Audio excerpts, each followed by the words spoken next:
دیانتداری کی دو بڑے قسمیں ہیں. ایک فزیکل آنےسٹی ہے. فزیکل آنےسٹی تو یہ ہے کہ میں چوری نہ کروں، میں کسی کا حق نہ ماروں، میں کسی کی بغیر اجازت کوئی چیز اٹھا کے اس کی ملکیت وہ کھا نہ لوں. اس طرح کی تمام چیزیں، یہ فزیکل آنےسٹی ہے.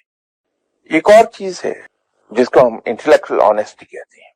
وہ یہ ہے کہ میں جب بات کروں حق کی بات کروں، میں کوئی ایسا کام نہ کروں جس سے کسی کی توہین ہو جائے، کسی کی عزت پر حرف آ جائے، کسی کا کوئی راز کھل جائے، کسی کا برا نہ سوچوں. یہ انٹلیکچوئل ڈس آنےسٹی ہے. اور میرے نزدیک فزیکل ڈس آنےسٹی اتنا بڑا جرم نہیں ہے. جرم تو ہے لیکن اتنا بڑا جرم نہیں ہے جتنا انٹلیکچولی ڈس آنےسٹ ہو جانا. وہ اس لیے کہ جو شخص انٹلیکچولی آنےسٹ ہے وہ فزیکلی ڈس آنےسٹ ہو ہی نہیں سکتا.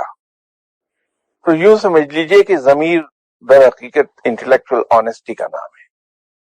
کہ جب ہم کسی کے خلاف کوئی ایسی بات سوچ ہی نہیں سکتے جو اخلاق سے گری ہو، ایک سطح سے گری ہوئی ہو، جو ضابطۂ اخلاق ہے انسانیت کا، اور وہی ضمیر ہے.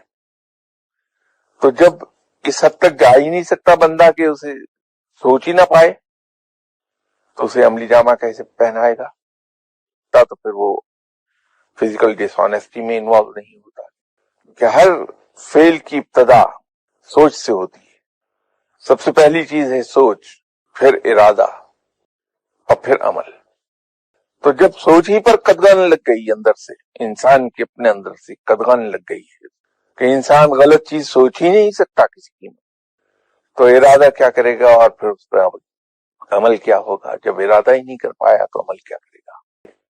ضمیر کی اہمیت انسانی زندگی میں بے پناہ ہے کہ یہی ہمیں سیدھے راستے پر رکھے گا. تو ضمیر کی پرورش کی جانی چاہیے